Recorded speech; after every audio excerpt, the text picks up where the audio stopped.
hey, what's on your mind today? I wanted to make sure that you all understand that the town of Zionsville has continued to operate while it looks a little different, and we're operating a bit differently. We are still conducting the business of local government.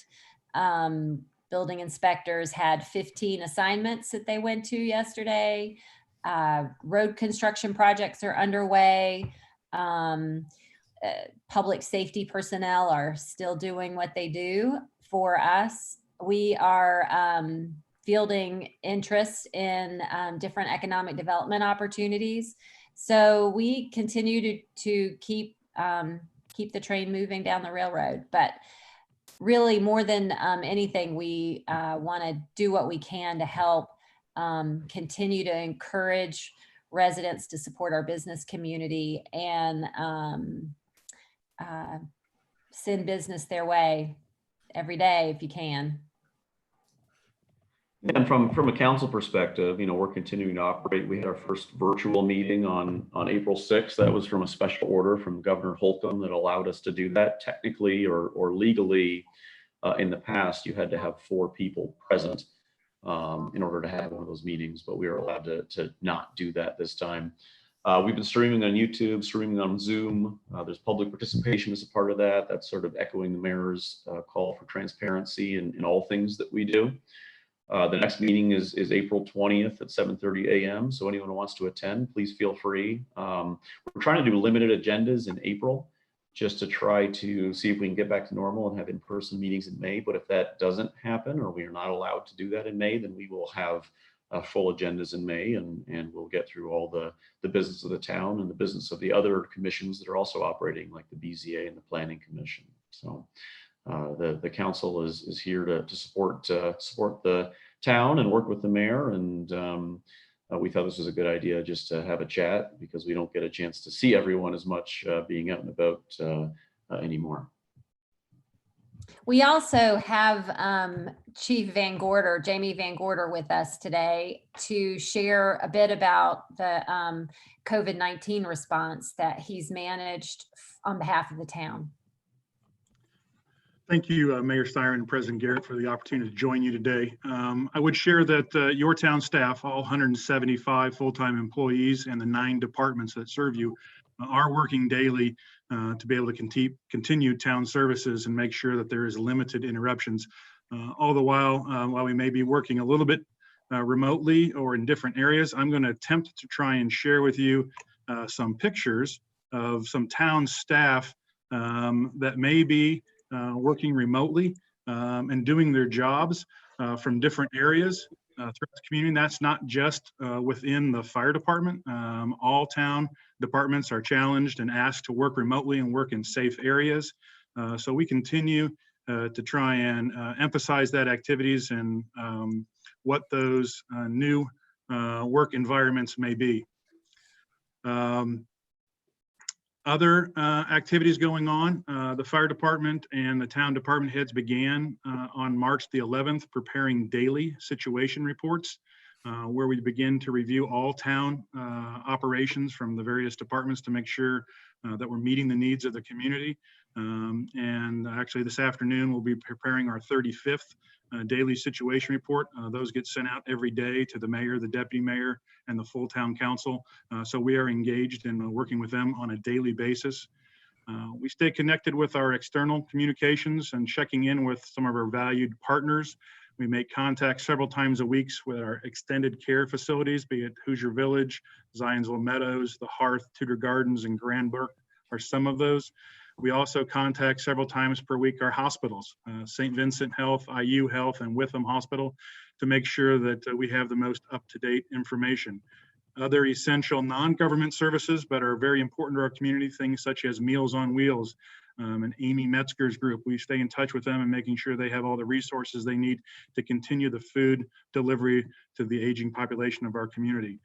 Other great resources and contacts we've had since day one, and actually prior to this, has been the Zionsville Schools. Dr. Robinson and Becky Kaufman have been outstanding partners.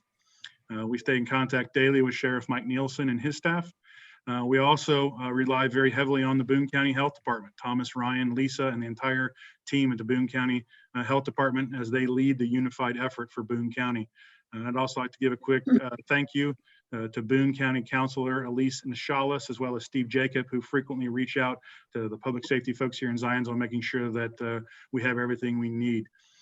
As a quick side note, I would let everybody in the community know that the personal protective equipment, or PPE, as you may have heard, the town of Zionsville, not only public safety, police, fire personnel, but also town employees, all of our inventory levels are adequate. We're we're able to replenish those on a daily basis.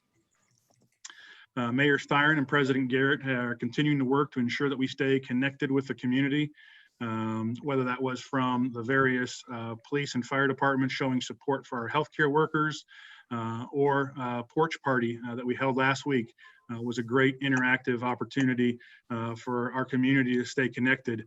And not only, I'll share a couple pictures of that as well, not only for our community's sake, but I'll tell you that it was also for our town staff's sake.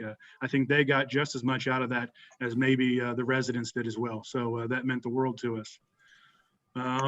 Another item that I would like to share is something that Chief Spears with the police department has put together. And that is a remarkable tribute for IMPD Officer Leith tonight, April 14th at 8 p.m.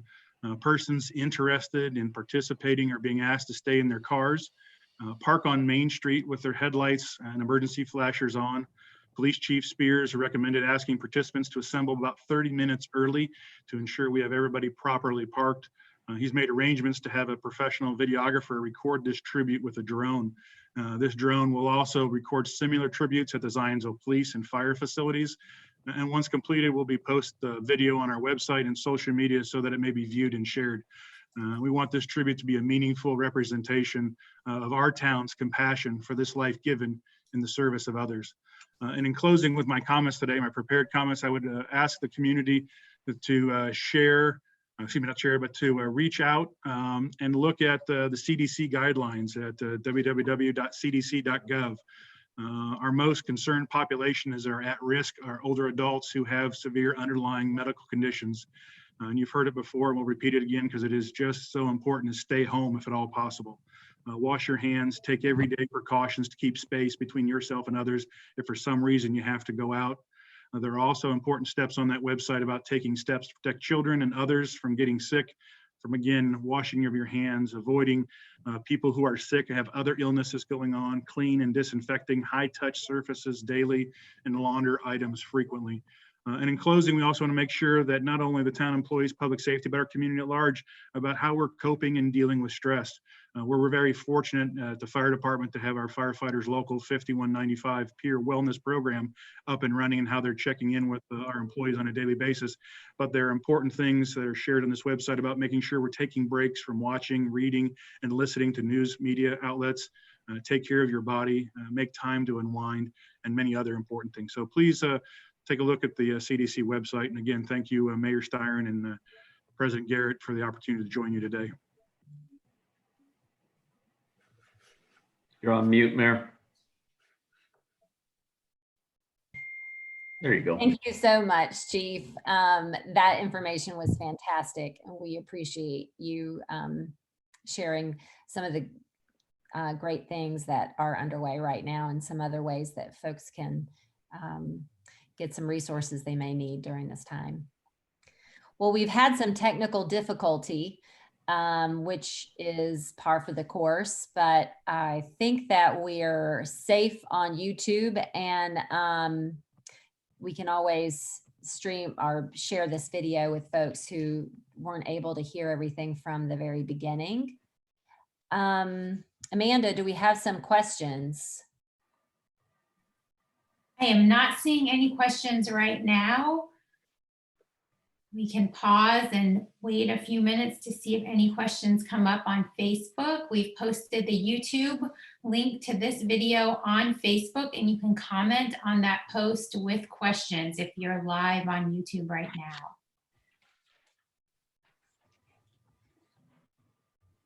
Mayor, I'll ask you a question.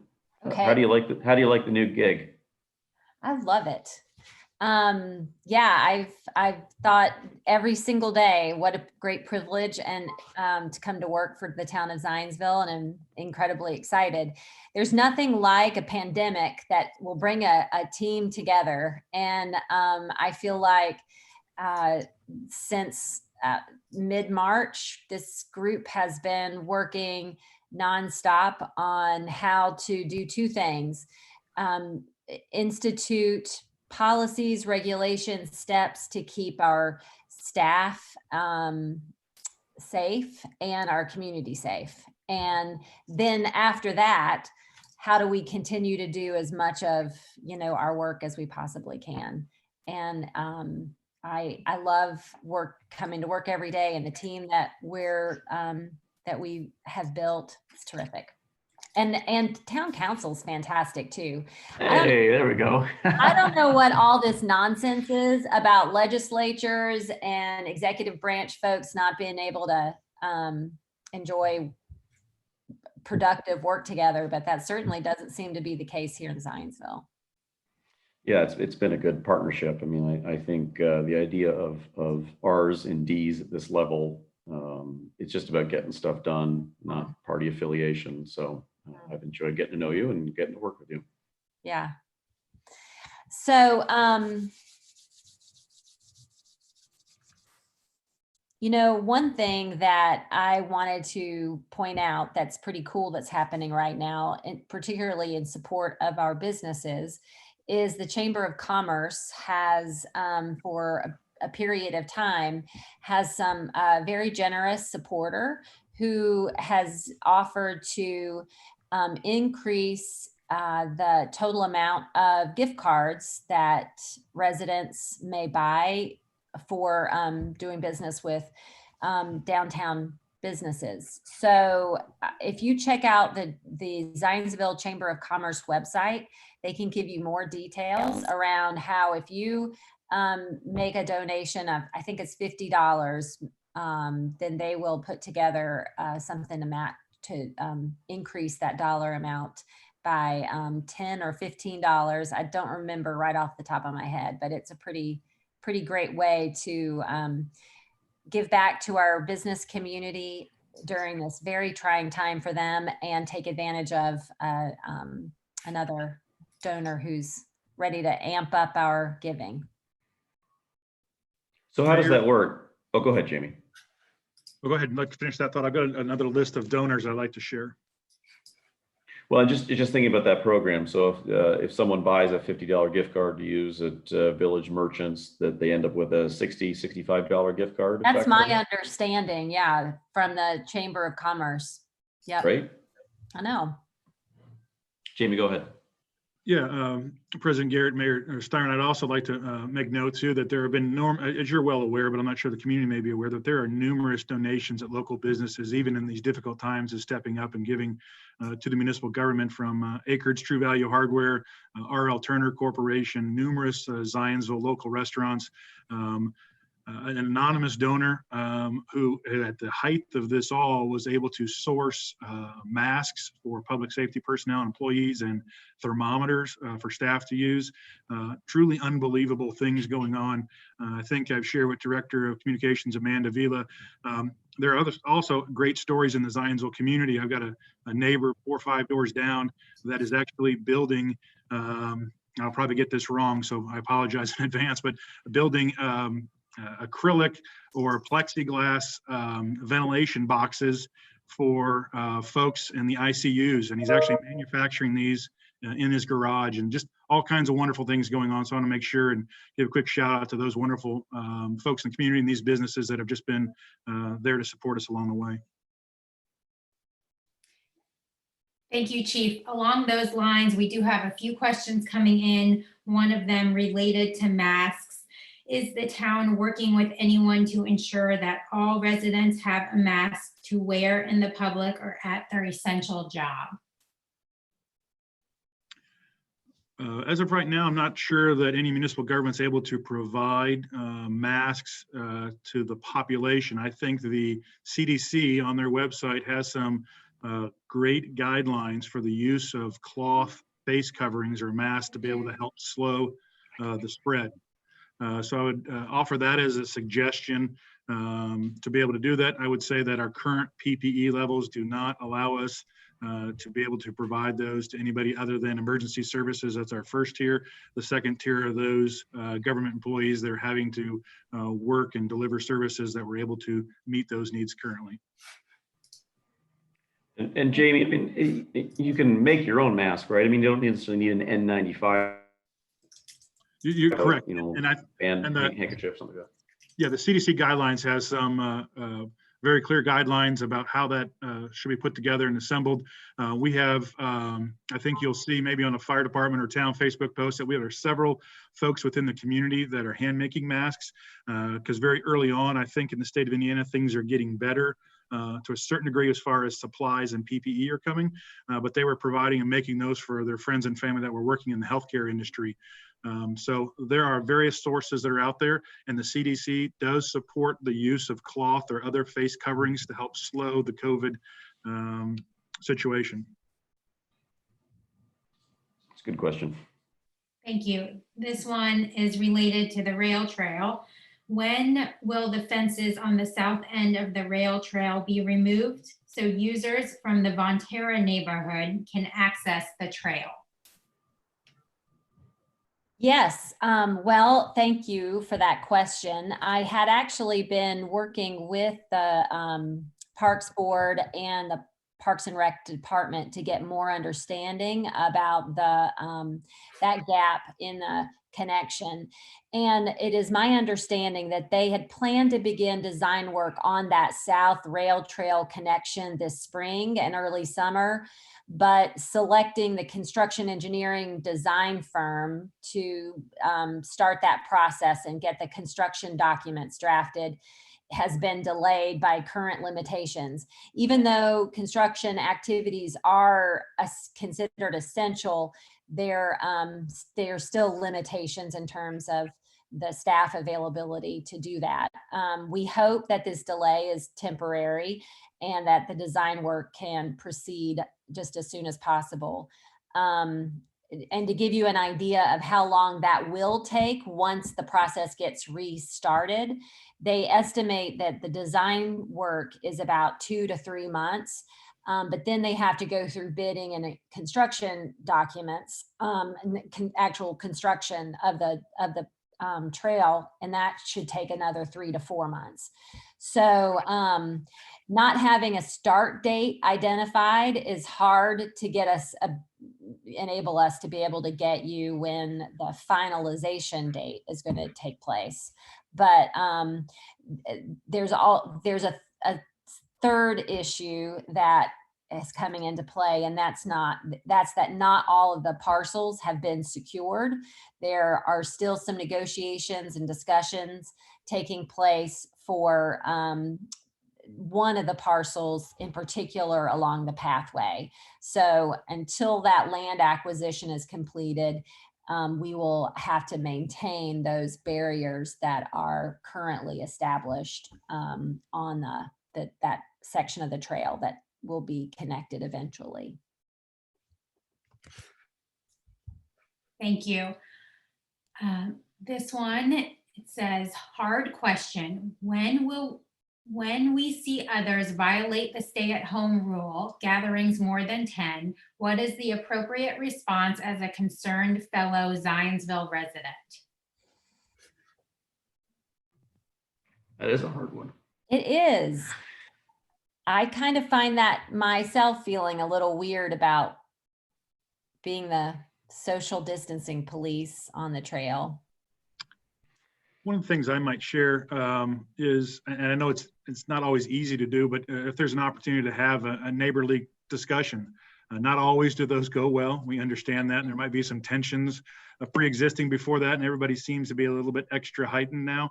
But I think if we can all take a deep breath and realize that we're all in this together, and maybe reach out and ask them if they would consider trying following some of these more restrictive guidelines to ensure that everybody's safety is maintained. I think too, I mean, I think to that point, to Chief Van Gorder's point, I don't know if we necessarily want to turn into a community where we're all just tattling on each other, but we also should be respecting each other and respecting that those rules are in place, not just for you, but they're in place for your neighbors, but they're also in place for first responders and those that have to go to a hospital every day. And quite frankly, those that have to go to a job every day, at a restaurant or somewhere else. And so I think to Chief's point, I mean, having that conversation rather than, calling the police and putting that burden on those first responders that have other things to do to keep us safe is probably the best. I know that's not easy, but it may be the best approach too. I think it's really important that we also just acknowledge that this isn't an easy time frame, and we're being asked to do things that we feel maybe are awkward or not desirable. But it isn't it's not a big leap to do these things for a temporary period of time. I have tried not to go out too much, but I'm making a point of putting a mask on each time, even if I'm, taking a walk, and it feels weird. And but I also understand that it's important for all of us to do these steps, make these steps, because they've been advised of us, and the goal is to limit the spread. And so yeah, just try to model the behavior the best you can while you're out as well, I think, is another way to help.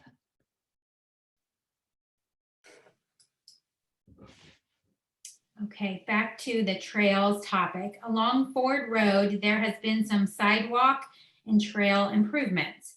However, at the entrance of Thornhill, the intersection of Ford and Starkey, this is a common crossing to access the trail along Starkey across from Sugarbush. Is there any way to get a proper pedestrian crossing at this intersection? Well, I appreciate that. I am a Thornhill resident and take that and cross that street pretty frequently, especially right now.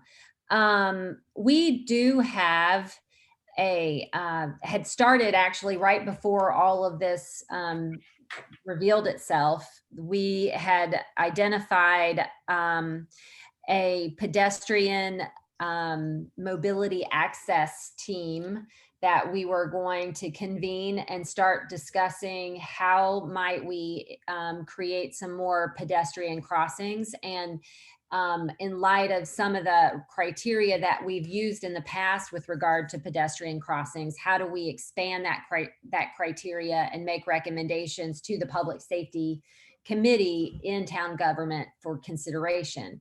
That, for a whole bunch of reasons, did not get started last month.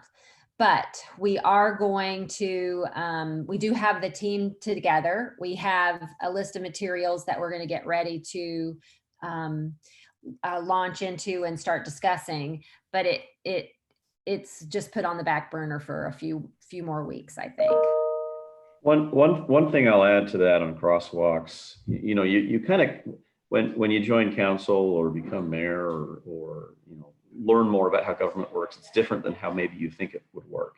And the idea of putting in a crosswalk sometimes seems like a no-brainer, but as I've learned more about them, one of the things to note is that in Indiana, a crosswalk, having one does not give the pedestrian the right of way to cross, but it does sometimes give them the assumptive right of way or the confidence to cross, thinking people will stop. But in Indiana, by state law, it is still the car that has the right of way. And so part of the, I hate to say reluctance, but part of the caution in putting in crosswalks is to give people a false sense of comfort and security that may actually make it a more dangerous situation than a less dangerous situation. And so those are the kinds of things we just have to weigh when those types of requests come in, and just so you're aware.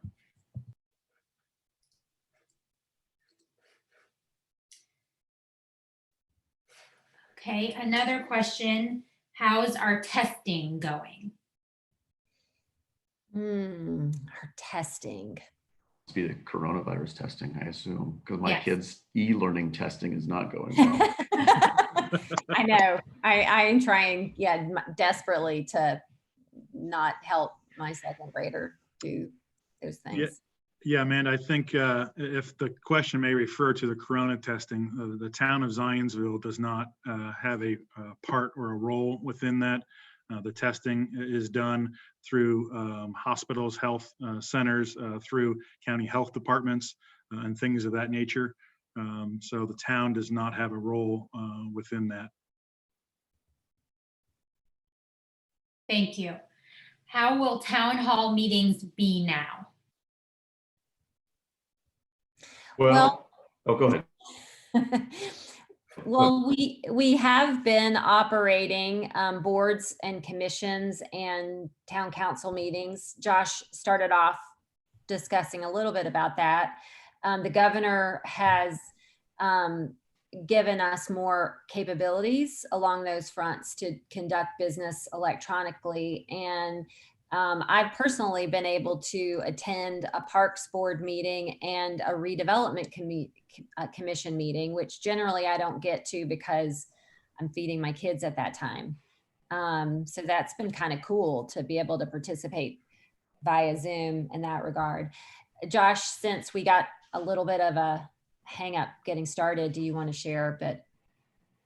Yeah, I mean, for those on YouTube, you probably heard this, but for those sort of trying to move over to YouTube, we had our first council meeting on the 6th. That was a 100% virtual meeting that was streamed both on Zoom and on YouTube, and I think also on Facebook Live. So we want to be as transparent as possible. It is always preferred to have meetings in person. There's no desire or attempt, once we're allowed to continue with virtual meetings. We want to be in person so that especially folks that may want to speak at those meetings or see what's going on or observe them can do that in person, although we will continue to broadcast them on YouTube and other platforms even when we go in person. For April, we've tried to keep it as limited agendas, but depending on what happens with state and governor orders, if there is still a shelter in place order for May, I have no indication that there is, but if there was, we would continue to have a full agenda meetings in May to process those.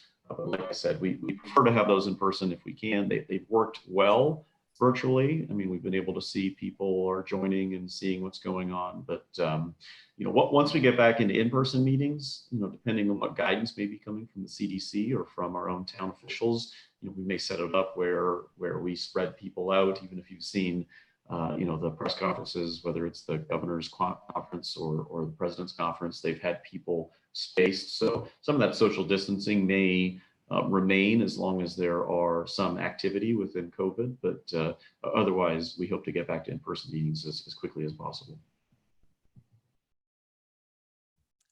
I will also add that the town of Zionsville has had management meetings twice. First, it was every day, and then it moved to twice a week via Zoom.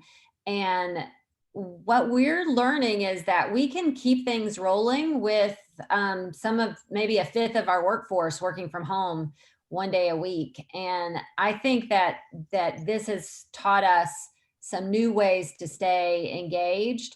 And I'm a bit encouraged about what opportunities that might provide for our workforce and for our efficiency and in staying connected.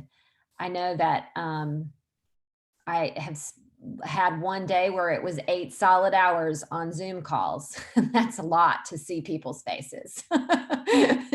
But there's definitely some aspects of this that I think can open up town government to more people. And I hope we'll explore that.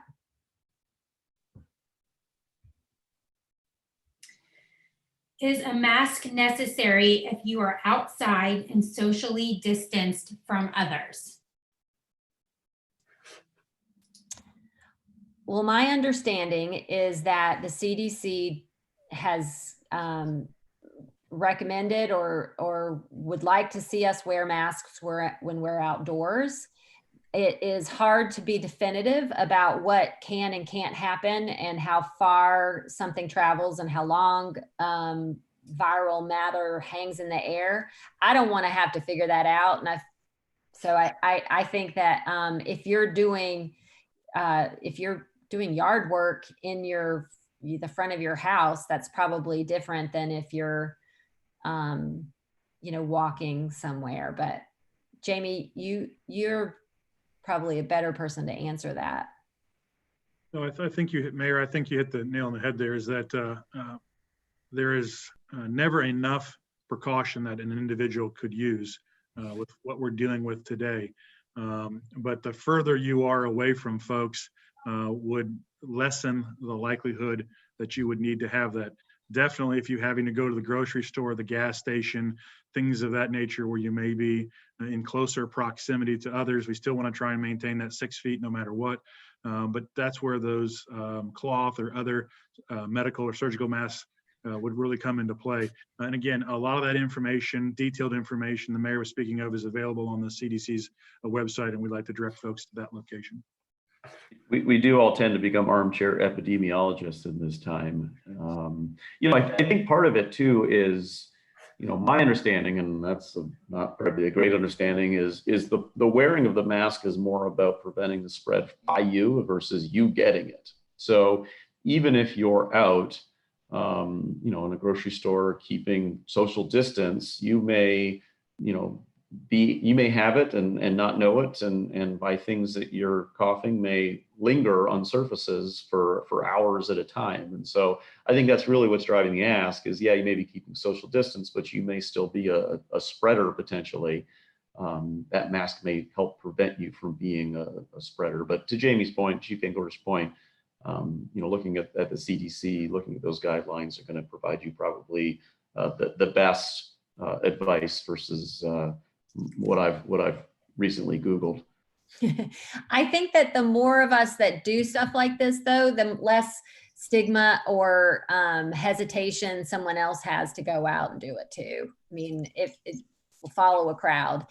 I've got this mask, and my wife refuses to go out with me anymore, but I am trying to stop the spread. So yeah, have some fun with it.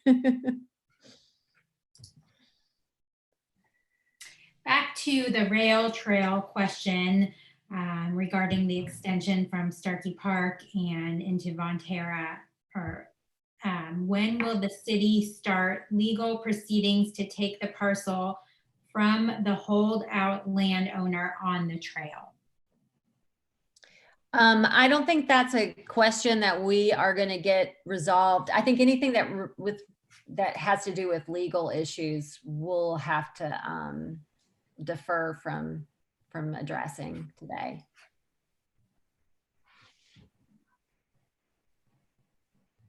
What is the status of progress on the design and work on the future Overly Warman Park? The design has been shared and is available on the park department's website. If you're talking about construction plans that have been developed from those design plans, that's something that is planned for the near future, but I don't have a specific date.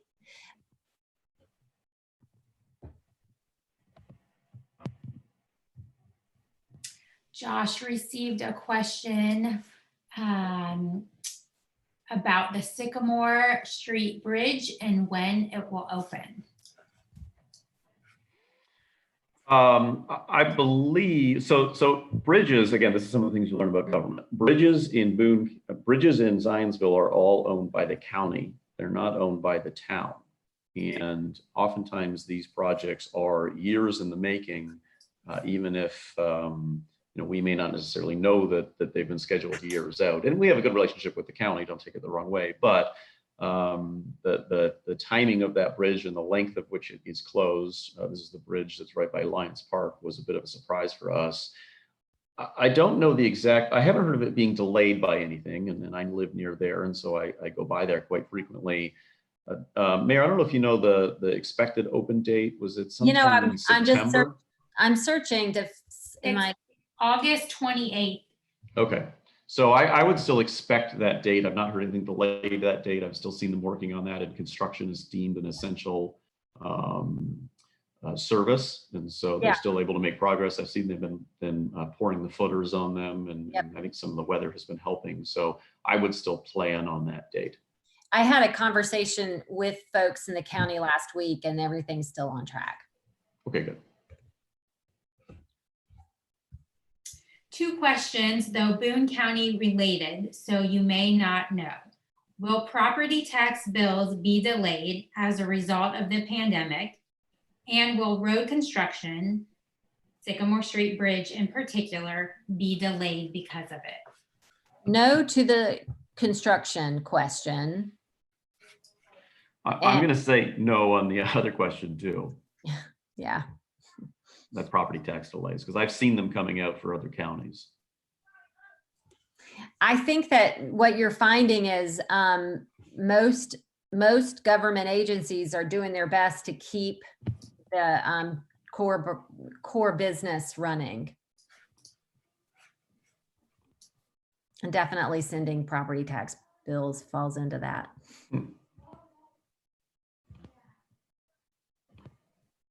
Anything else, Amanda? I'm not seeing anything else right now.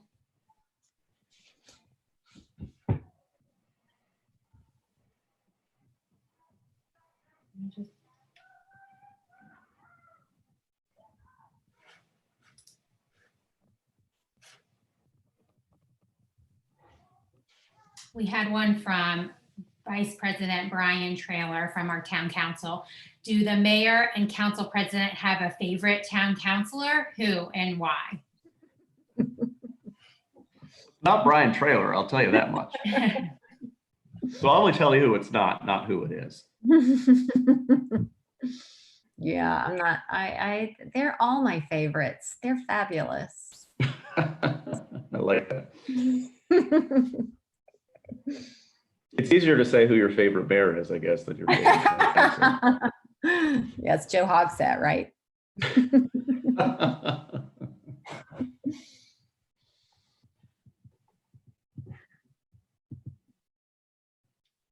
I am double checking, but I haven't seen any further questions come in, but let me make sure.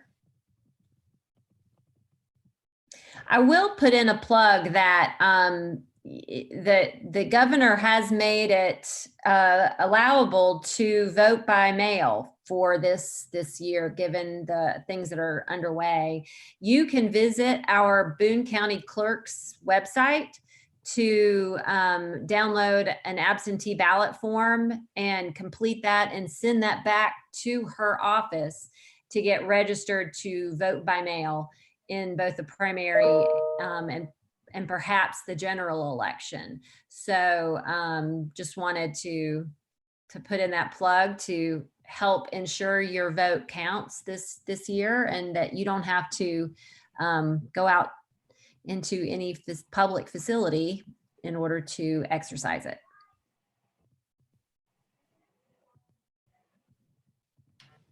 I have one more question that just came in. If the state lifts the restriction on movement, business shutdown, anything that Zionsville would do differently than the state? Well, I'll say up to this point, we've really operated from kind of a county viewpoint. We've not tried to reinvent the wheel, but to be aligned as a county in terms of the steps that were taken related to COVID-19. I think that I don't have a whole lot of additional thoughts with regard to. Yeah, I mean, I don't see a need to have Zionsville specific requirements, because it starts getting very confusing if you have federal requirements, state requirements, county requirements, and then if there's Zionsville specific requirements, it just to the mayor's point, I think, we're generally following the county requirements, which are generally following the state requirements. I know other, Indianapolis, for example, has closed golf courses, whereas, we have not, and Hamilton County has not. So I think we closed the town golf course, but we haven't mandated that golf courses in Right. Zionsville be closed. Right. Yeah.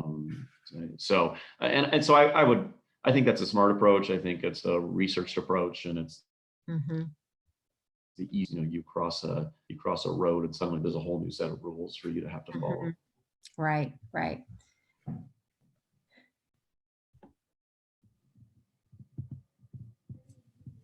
We received a question on YouTube. Has the new police chief been sworn in on YouTube? Well, the new police was sworn in, and there is some availability to see the video of that via YouTube. Yeah, we swore him in at the council meeting on April 6th. All those meetings are recorded and available to you. It's sort of interesting times, right? Normally we do that in person. Normally we would celebrate not only our new chief Spears, but also our outgoing Chief Knox, and we still plan on doing that because Chief Knox has done so much for our community, 40 years of service, and we want to celebrate that, and we want to celebrate the new chief. And I don't know, Mayor, do you want to talk just for a few minutes about the process you went through to find our chief? I think that was pretty interesting.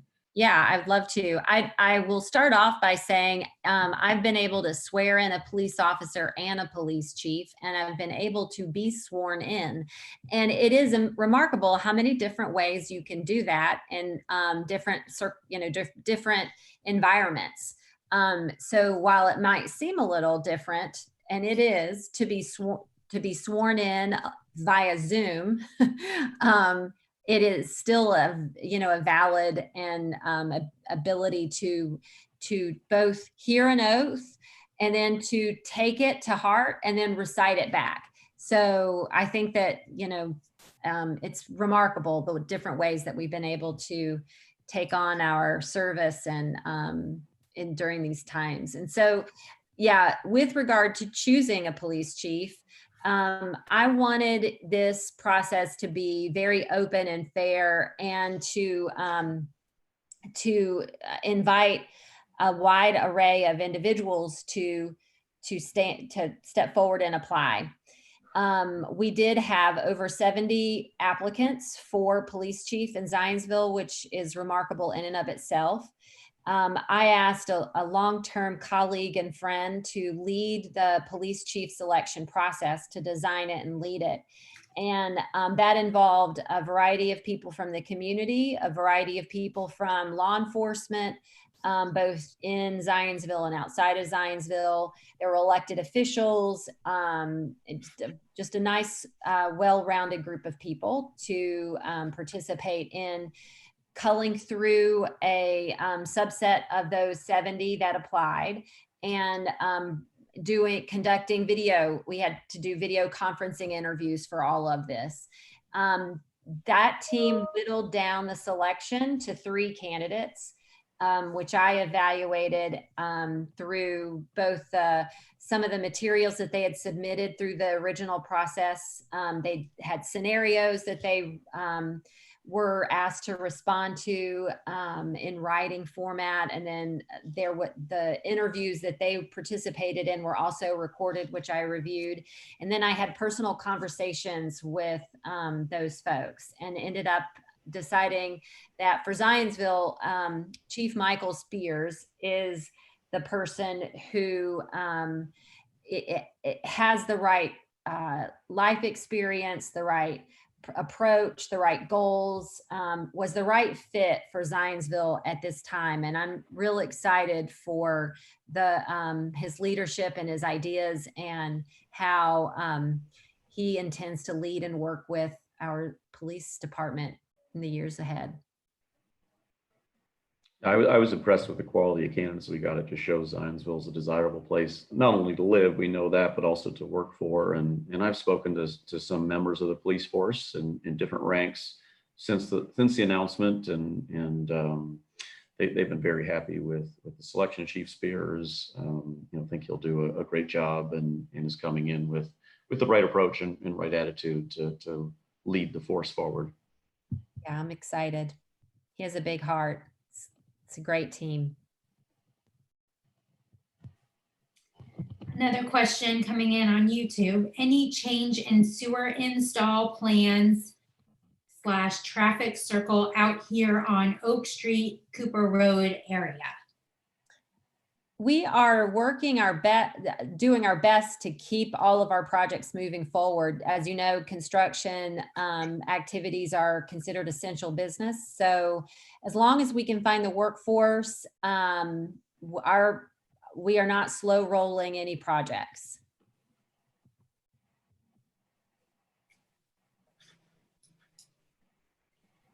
One more on YouTube. Do you have a website on LinkedIn for possible new opportunity for Zionsville or Boone County? New opportunity for employment, or? I'm guessing that's what it is related to. Well, we do have a couple of job openings for the town of Zionsville. We are looking to hire an HR manager, and we're also looking to hire a chief financial officer. So you can visit our website and look under search for employment opportunities to get that information. Feel free to email me or Amanda Vila or Julie Johns Cole. Any of us would be happy to help send you a link to specifically what you're looking for if it isn't, looking for those employment opportunities.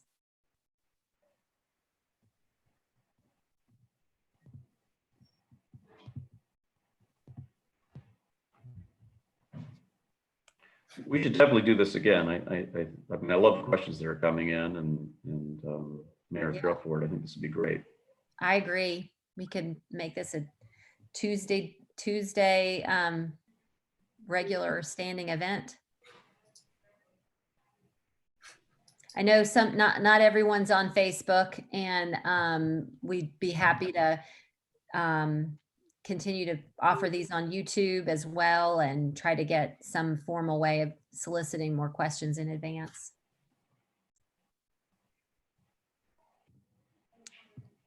Well, I think we'll go ahead and call it a wrap for today, but thanks for those who joined us, and we'll look at this later in the future. We look forward to doing this again. Thanks you all. Mayor. Thanks, Amanda, for setting it up. Thanks, Pat. Bye, Jim. Thank you all.